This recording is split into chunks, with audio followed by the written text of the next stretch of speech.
And with that, my part of the collab is done, so I'm going to hand it off to Chris. You ready for this, Chris? Hey, you bet I am, Chris. All right, well, have fun. Here you go. Oh, thank you, Chris. So, hey, welcome to my workshop.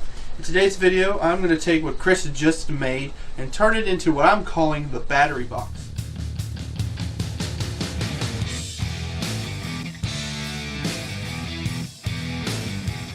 So, if you haven't already, please go to his channel, watch part 1 on the building of this box. That way you'll get a better understanding of what this collaboration is all about. What I'm going to do is turn this box into what I'm calling the battery box.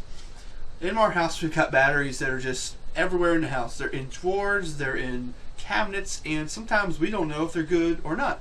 So this is going to become a central location for all of our batteries. He had a problem with one of these boards sticking to the rest of this box, so I'm going to utilize that to form a lid from it. I'm also going to make some trays that go inside to hold the different size batteries that we most commonly use. So stick around and follow me on this process.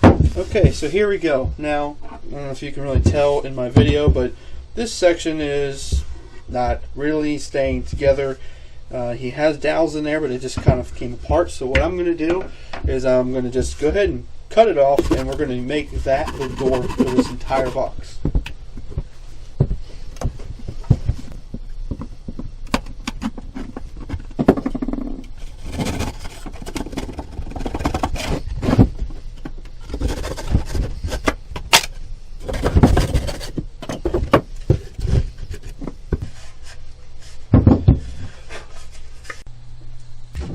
Okay, so now I have the box completely apart.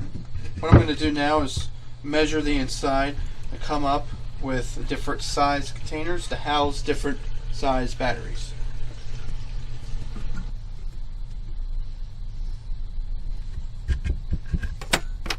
So what I'm going to do is start from the bottom, make a tray that'll hold maybe the C size batteries. We don't use a lot of D size, so I'm just going to skip it.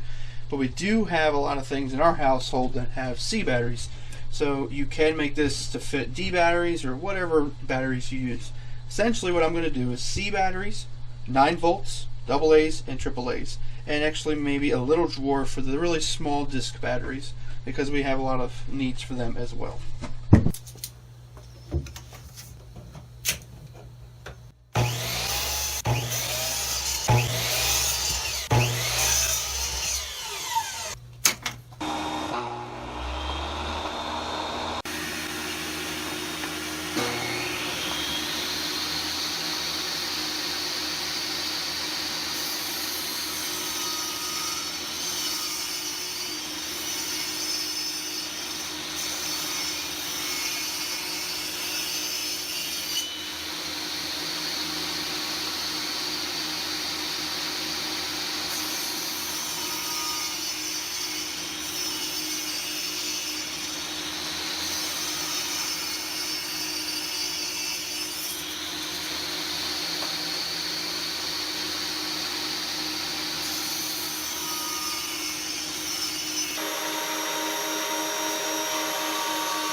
Okay, now while my first drawer is drying, I'm going to go ahead and do some preliminary marking to determine how many drawers and how high I want it. So the first drawer, this is a piece from that first drawer.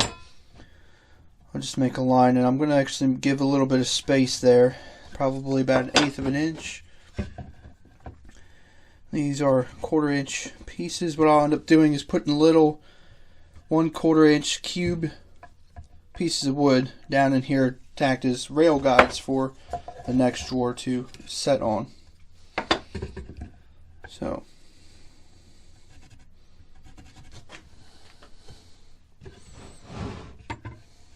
got that. Now I think I'm going to go with about 1.5 inches. So now we'll add 1/8 to that. Let's just do another one the same measurement.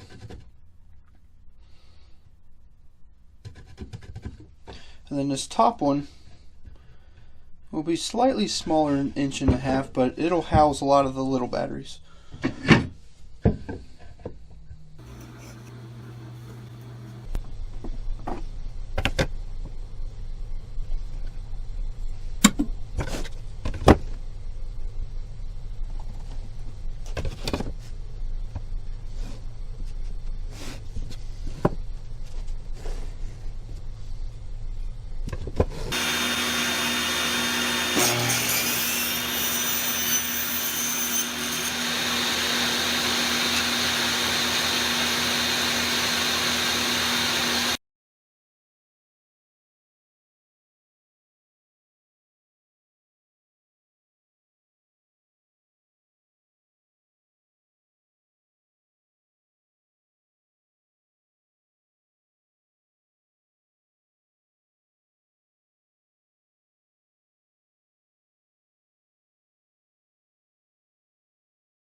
Okay, now with all of my boxes roughly squared up, I'm going to chamfer a little bit off of each edge just to make it a little smoother before going to my router table and rounding off the corners with a 1/8 inch router bit.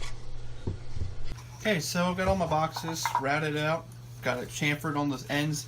Once you put these in, I was kind of thinking, how am I going to get these out? I don't want to put a knob on them because there's going to be a door that covers this. So I'm just going to create a little thumb hole, which is going to be like a half moon shape of a 3/4 inch Forstner bit.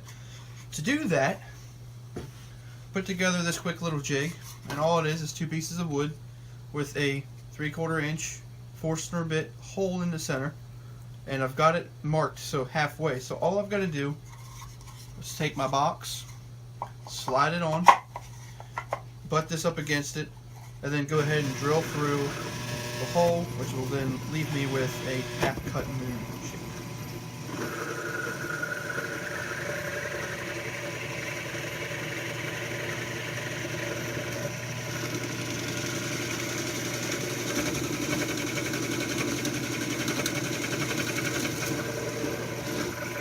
So I made these small rails on my table saw, and I created it using a couple blocks as a stop block to help me prevent my fingers from getting too close to the blocks.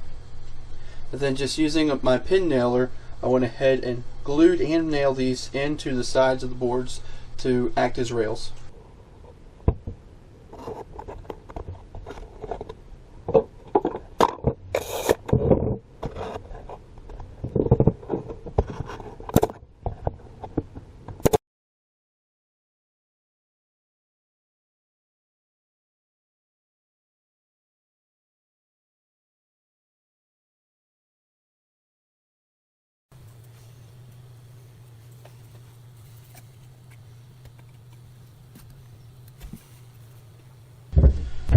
Okay, now that I've got all of the drawers done, all the rails are glued, everything works really well. I'm going to give all these drawers a nice good sanding, and then I'm going to start working on this door for the entire box.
So now that the box is all done, I'm going to go ahead and take my dark walnut stain and stain this edge and also every box just to blend it in with the overall look of this box.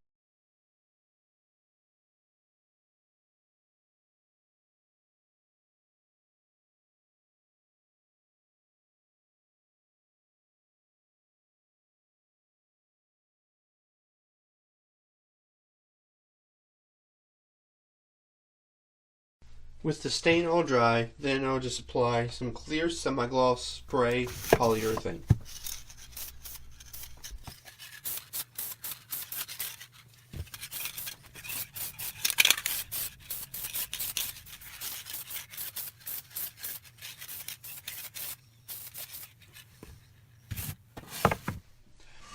And with that, the project is complete. All the boxes is dry now, so I can begin loading it up with the batteries. If you enjoyed this project, please be sure to give me a thumbs up and let me know in the comments below. But also do me a really good favor and go over to Christopher's channel, Midwest Man Mountain, and subscribe to his channel. He's really cool. He does a lot of woodworking projects. He does a lot of vlogs and a lot of gardening tips throughout the summer months. So please tell him that you found him through me. And I hope you enjoyed this video and his video. And once again, as I always say, see you next time. Thank you for watching.